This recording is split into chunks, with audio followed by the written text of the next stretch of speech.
सबसे अधिक क्षति जो है सरसों में माहू की वजह से होता है। अब माहू जो है एक उसका समय चक्र है। देखेंगे कि फरवरी के लास्ट में और मार्च के फर्स्ट वीक में ही माहू का प्रकोप होता है।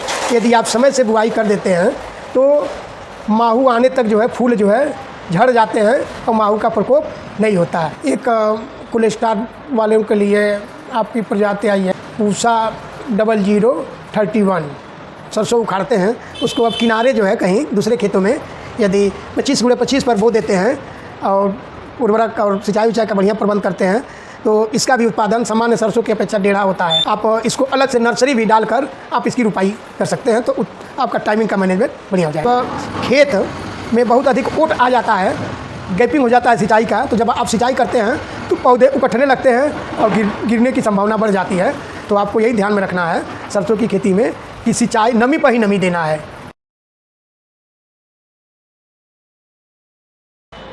किसान भाइयों नमस्कार, हम अजीत कुमार सिंह, ग्राम को agri clinic and agri business centre Kharjarwa Deoria से।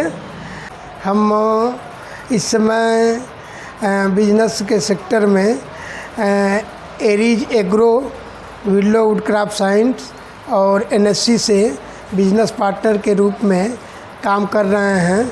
और मैं स्वयं जो है लगभग 25 वर्षों का एग्रीकल्चर का कृषि विभाग से लेकर भूमि सुधार निगम तथा कुछ प्राइवेट कंपनियों से जुड़ा रहा और किसान भाइयों को समय समय पर एक परामर्श के रूप में उचित मार्गदर्शन भी दिया करता हूँ।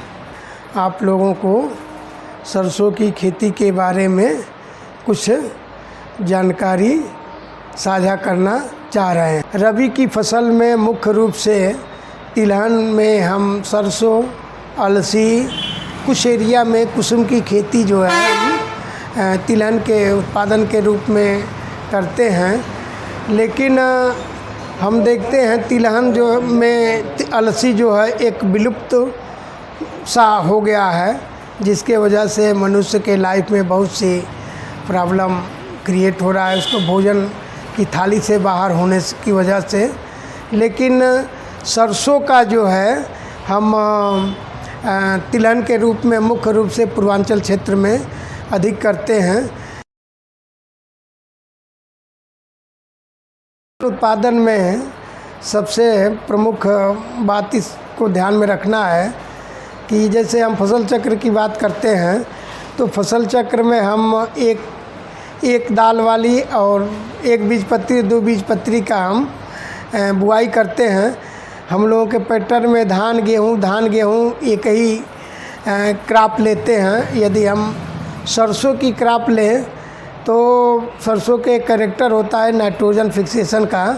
तो सरसों की खेती करने से जो एक सबसे महत्वपूर्ण चीज़ जो है आपके भूमि उर्वरा हो जाती है, उस खेत में नाइट्रोजन की मात्रा बढ़ जाती है। तो इस दृष्टिकोण से भी हम सरसों की खेती करते हैं। और दूसरी बात कि हमको व्यापारिक स्तर पर आप देखेंगे, जैसा कि आप जानते हैं कि सरसों के तेल में मिलावट के रूप में पाम ऑयल को मिलाने की स्वीकृति स्वयं गवर्नमेंट देती है, जो कि इसका परसेंटेज निर्धारित होता है। तो शुद्धता का कोई प्रश्न नहीं है।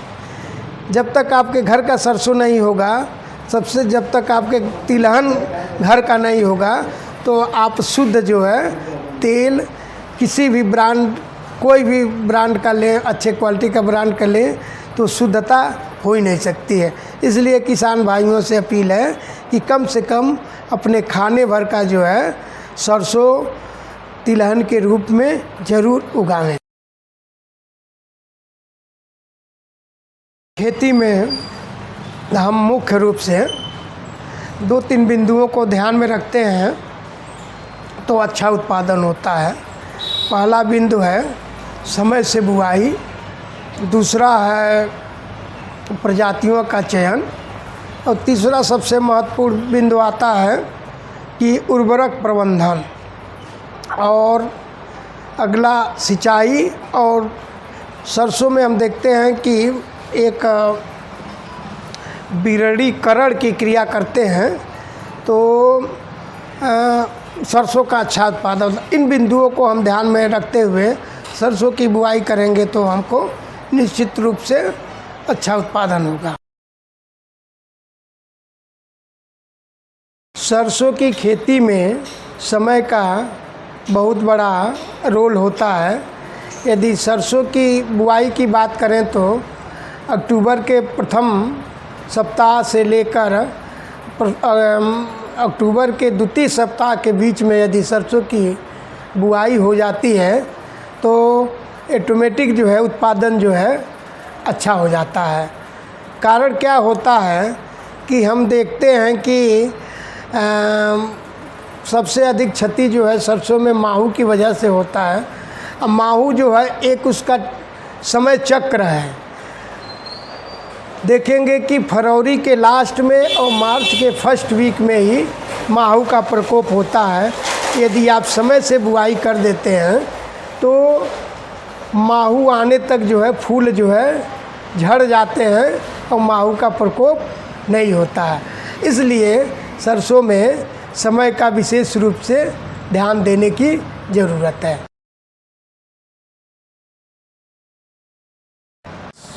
सरसों की प्रजातियों के बारे में हम चर्चा करना चाहेंगे कि सरसों की विगत 3-4 सालों में बहुत अच्छी सरसों की प्रजातियां आई हैं। पुरानी प्रजातियों को हम चर्चा में भाग नहीं लेंगे। इस समय जो है 2-3 प्रजातियां जो है बहुत अच्छी चल रही हैं, जिसमें आरएच 749 है, आरएच 725 है। ये बहुत नरेंद्र देव की एक वैरायटी है 8501, वरदान। ये सब बहुत अच्छी प्रजातियां हैं। इसकी बुआई करते हैं तो ये मान के चलिए आपका जो है ये सभी प्रजातियां 110 से 20 दिन की प्रजातियां हैं। इसमें उत्पादन अच्छा होता है। 28 कुंटल हेक्टेयर तक जो है 28 से 30 कुंटल हेक्टेयर तक इसका उत्पादन हो सकता है। पीली प्रजातियों में बात करेंगे तो पीली में जो है आपका पंत श्वेता बहुत अच्छी प्रजाति है। इसकी भी उत्पादन जो है ये मान के चलिए ये जो आरएच 749 के पैरेलल ही होता है। इसकी खासियत सबसे बड़ी बात यह है कि 110 दिन में ये तैयार हो जाती है और इसमें यदि अक्टूबर में बुआई कर देते हैं तो ये अगली जायद की कोई भी फसल जो है खूब आसानी से ले सकते हैं। पंत श्वेता पीली में है। पीताम्बरी है, एक कोलेस्ट्रॉल वालों के लिए आपकी प्रजाति आई है पूसा इंस्टीट्यूट की। सरसों की प्रजातियां जो है हम 3 श्रेणियों में रख सकते हैं। एक श्रेणी जो हो गई आपकी काली सरसों और काली सरसों, दूसरा हो गई पीली सरसों और तीसरा हाइब्रिड ग्रुप हम रख सकते हैं। तो पहले काली सरसों के बारे में हम बात करें, अच्छी प्रजातियों का जो अच्छा उत्पादन देती हैं, जिसमें आरएच 749, आरएच 725, नरेंद्र 8501, आशीर्वाद, क्रांति, वरदान, गिरिराज, ये जो है काली सरसों की बहुत अच्छी प्रजातियां हैं। अब पीली सरसों में हम बात करते हैं। पीली सरसों में आपका बहुत अच्छी प्रजाति जो है पंत श्वेता है, मोटी छिम्मी होती है और पाड जो है पूरा भरा हुआ मिलेगा और ये 110 दिन की प्रजाति है। और इसमें जो है आप तेल का परसेंटेज जो है लगभग 45% होता है और तेल हल्का भी होता है, खाने में बढ़िया होता है। बहुत पीली में मोस्ट इम्पॉर्टेंट प्रजाति है पंत श्वेता। इसके अलावा पीताम्बरी है, पंत पीला सरसों 1 है। ये प्रमुख प्रजातियां हैं जो इस समय बोने योग्य हैं। हाइब्रिड में बात करते हैं जिसमें एक 5222 है, श्री राम का 1616 है, श्री राम का 1618 है, आपका JK समृद्धि है, आपका बायर का 5458 है। ये प्रजातियां जो है आप हाइब्रिड के रूप में सरसों की खेती करेंगे तो निश्चित रूप से आपका अच्छा उत्पादन मिलेगा। पूसा 0031 ये प्रजाति है, इसको भी आप लगाते हैं तो इसमें भी तेल की परसेंटेज अधिक होती है और थोड़ा सा इस तेल खाने योग्य हल्कापन होता है, कोलेस्ट्रॉल नहीं होता है। इसी कड़ी में जब आपकी बुआई थोड़ी सी लेट हो जाती है तो उसके लिए आपका वरदान है, आपका वरदान किस्म जो है वरदान आशीर्वाद और गिरिराज, इसकी बुआई करते हैं थोड़ा लेट भी, तो ये भी 110 दिन की प्रजाति है, इसकी बुआई हो सकती है। संकर किस्म में बात करें तो हमारे यहाँ जो है बहुत अच्छी अच्छी संकर किस्मों का प्रचलन देखने को मिल जाता है। जिसमें बायर का 5222 है, श्री राम का 1616 है, आपका नेजू बेजू का जोरदार है। आप इसको हाइब्रिड सरसों लगा सकते हैं।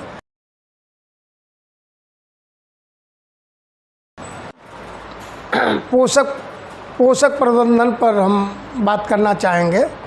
सबसे महत्वपूर्ण चीज़ है कि पोषक जैसा देंगे वैसा आपका उत्पादन होगा। सरसों में भी जो है आपका लगभग गेहूं के पैरेलल जो है उर्वरक की आवश्यकता होती है, जिसमें 120 किलोग्राम नाइट्रोजन, 60 किलोग्राम फास्फोरस और 40 किलोग्राम पोटास की भी इसमें भी आवश्यकता होती है। बशर्ते एक चीज़ को आपको ध्यान में रखना है, सरसों में यदि सल्फर युक्त फास्फेटिक उर्वरक का प्रयोग करते हैं तो उत्पादन बहुत बढ़िया होगा, जिसमें आपका सल्फर के रूप में 20-20-0-13 आप DAP से एक अच्छा विकल्प के रूप में आप चुन सकते हैं, जिसमें आपका सल्फर का % 13 होता है। यदि आपको 20-20-0-13 नहीं मिल पाता है तो बहुत अच्छा विकल्प जो है आपका 2 बोरी एकड़ जो है आप जिप्सम डाल सकते हैं। जिप्सम में आपका कैल्शियम और आपका सल्फर प्रचुर मात्रा में पाया जाता है। एक हम लोग पिछले कई सालों से प्रयोग में देख रहे हैं कि 20-20-0-13 की अनुपलब्धता रह जाती है और जिप्सम भी आसानी से नहीं मिल पाता है। तो एरीज एग्रो का एक प्रोडक्ट है कैलिबोर के नाम से, जिसमें आपका 5-6 तत्व उसमें पाए जाते हैं, जिसमें सल्फ़र भी पाया जाता है, मैग्नीशियम पाया जाता है, कैल्शियम पाया जाता है और आपके साथ में थोड़ी मात्रा में फास्फोरस भी पाया जाता है और पोटेशियम भी पाया जाता है। यदि आपके पास DAP की उपलब्धता है तो आप जो है सरसों के खेत में 10 किलो प्रति एकड़ आप कैलिबोर डाल देते हैं तो सल्फ़र की समस्या, कैल्शियम की समस्या, मैग्नीशियम की समस्या आपको दूर हो जाएगी और उत्पादन जो है आप उसके लगभग काफ़ी वृद्धि हो जाती है। जैसा कि आप जानते हैं पाट बनने में कैल्शियम का बहुत बड़ा रोल होता है, मैग्नीशियम का रोल होता है। तो हम किसान भाइयों से आग्रह करेंगे कि सल्फ़र युक्त उर्वरक सरसों में अवश्य डालें, जैसे कि आप 20-20-0-13 या जिप्सम या कैलिबोर, इसमें से कोई न कोई एक विकल्प यदि आप चुनते हैं तो निश्चित तौर पर आपका उत्पादन बढ़िया होगा। जैसा कि आप जानते हैं कि सरसों में सिंचाई का बहुत बड़ा महत्व होता है। जैसे कि जितने द्विबीजपत्री वाले फसलें होती हैं, जैसे कि चना हुआ, मटर हुआ, सरसों हुआ, इसमें जो है सिंचाई जो है आप 30-35 दिन पर किया जाता है ताकि जड़ों का विकास एक अच्छा तरीके से हो जाए। तो पहली सिंचाई जो है 30-35 दिन पर करते हैं और दूसरी सिंचाई पहली सिंचाई के 20 दिन बाद आप सिंचाई ना सब कर पाते हैं तो सिंचाई करें, अन्यथा सरसों में एक सिंचाई ही लेकर छोड़ दें। क्या होता है, जब खेत में बहुत अधिक ओट आ जाता है, गैपिंग हो जाता है सिंचाई का, तो जब आप सिंचाई करते हैं तो पौधे उकठने लगते हैं और गिरने की संभावना बढ़ जाती है। तो आपको यही ध्यान में रखना है सरसों की खेती में कि सिंचाई नमी पर ही नमी देना है। जैसा कि आप देखे होंगे बरसीन के खेत में हर 8 दिन पर 10 दिन पर सिंचाई होती है, उसमें की सरसों बहुत अच्छी होती है, क्यों उकठती नहीं है। 4 सिंचाई भी करने पर भी उकठती नहीं है, इसलिए कि वो नमी पर नमी जाता है। तो आप सरसों में जो है यदि 2 सिंचाई करते हैं नमी पर नमी देकर, तो आपका पैदावारी बहुत बढ़िया होगा। सरसों में दूरी का बहुत बड़ा महत्व होता है। यदि आप उन्नतशील प्रजाति का चयन करते हैं तो सरसों जो है लाइन से लाइन की दूरी 20 से 25 सेंटीमीटर और पौधे से पौधे की दूरी जो है 30 सेंटीमीटर रखते हैं, तो आपका अच्छा उत्पादन होता है। जबकि आप देखेंगे कि पहले बीज रेट में बताया जाता था कि 2 किलो प्रति एकड़ बीज देना है, लेकिन अब जो है 1 किलो प्रति एकड़ ही बीज बोएंगे तो ये दूरी आपकी ऑटोमेटिक जो है मेंटेन हो जाएगी। यदि किसी कारणवश यदि आप बीज जो है कहीं पर सरसों घना दिखाई दे रहा है तो आप बिरलीकरण थिनिंग बोलते हैं इसको, थिनिंग की प्रक्रिया जो है अवश्य करने। जहाँ पर घाना होता है वहाँ से सरसों को उखाड़ कर आप दूरी मेंटेन कर दें, तो आपका ये पैदावारी जो है पर काफ़ी प्रभाव पड़ेगा। जैसा कि आपको पता होना चाहिए, पता है भी कि सरसों की जब बिरलीकरण की प्रक्रिया हम करते हैं तो इस जो सरसों उखाड़ते हैं उसको अब किनारे जो है कहीं दूसरे खेतों में यदि 25x25 पर बो देते हैं और उर्वरक और सिंचाई का बढ़िया प्रबंध करते हैं, तो इसका भी उत्पादन सामान्य सरसों की अपेक्षा 1.5 होता है। कारण क्या होता है कि आप जो है देखे होंगे कि आपका खेत खाली हो गया, खाली होने में लेट है, तो आप इसको अलग से नर्सरी भी डालकर आप इसकी रुपाई कर सकते हैं, तो आपका टाइमिंग का मैनेजमेंट बढ़िया हो जाएगा। सरसों में हम देखते हैं कि मुख्य रूप से माहू का प्रकोप होता है, कहीं कभी आरा मक्खी का प्रकोप होता है, और मेन रूप से जो है सरसों की सबसे अधिक क्षति जो है माहू से होती है। माहू के बचाव के लिए हम यदि क्या करना है कि हमको सबसे पहले ध्यान देना है कि समय से बुआई कर दें, क्योंकि माहू का प्रकोप जो है हर साल का एक अनुभव हम आप लोगों से बता रहे हैं कि माहू जो है हमेशा जो है फरवरी के लास्ट और फरवरी के मार्च के प्रथम सप्ताह तक असर रहता है, थोड़ा मोड़ा चेंजिंग इधर उधर हो जाता है। तो आप समय से बुआई कर देते हैं तो माहू का भी प्रकोप नहीं होता है। यदि बाय द वे माहू का प्रकोप हो जाए तो 2-3 चीज़ों से आप माहू का प्रकोप कर सकते हैं। एक येलो गम ट्रैप आप 1 एकड़ में 4-5 जगह लगा देते हैं, तो उस पर स्टिकर होता है, गम होता है और पीले रंग का होता है, इसलिए माहू जो है उस पर फूल समझ के जाती हैं और चिपक जाती हैं उस पर, तो इससे जो है माहू का भी प्रकोप आसानी से होगा। यदि अधिक प्रकोप हो गया है तो इमिडाक्लोप्रिड नामक दवा जो है आधा ml पर लीटर के घोल में बनाकर आप स्प्रे कर देते हैं, तो आपका माहू का प्रकोप माहू में कंट्रोल किया जा सकता है। आप यदि सरसों का बहुत अच्छा उत्पादन करना है तो आपको क्या करना है कि थोड़ा सा जीवामृत बना के पहली सिंचाई के समय ड्रेंचिंग कर दें पानी के साथ, या फूल आने से पहले जीवामृत का स्प्रे कर देते हैं तो सरसों में बहुत अधिक जो है उत्पादन क्षमता बढ़ने की संभावना बढ़ जाती है। क्योंकि जो हम उर्वरक डालते हैं तो उर्वरक का भी प्रोसेसिंग ये सूक्ष्म जीव करते हैं, और ये सूक्ष्म जीव की एक फैक्ट्री जो है आपकी जीवामृत है। तो हम किसानों से चाहेंगे कि सरसों की खेत में जो है आप कम से कम 1 ड्रम जो है जीवामृत प्रति एकड़ जो है आप बनाकर ज़रूर डालें।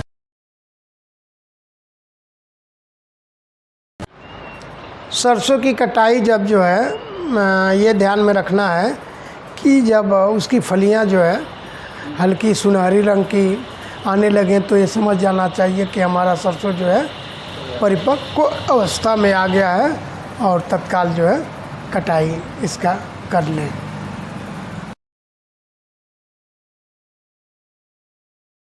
तिलहन एक बहुत बड़ी समस्या है भोजन की श्रृंखला में, तिलहन शुद्धता की वजह से।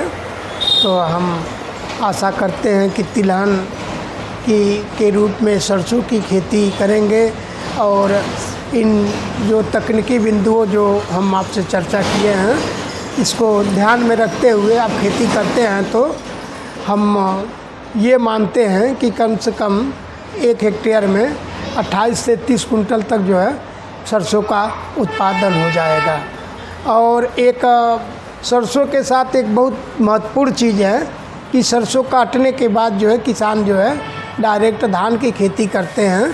तो आप जो है सरसों में के बाद जो है तत्काल यदि सिंचाई की आपकी अच्छी व्यवस्था है तो सरसों कटने के बाद तत्काल जो है आप तिल की खेती कर देते हैं, तो आपका तिलहन की समस्या और बढ़िया समस्या का समाधान और बढ़िया तरीके से होगा।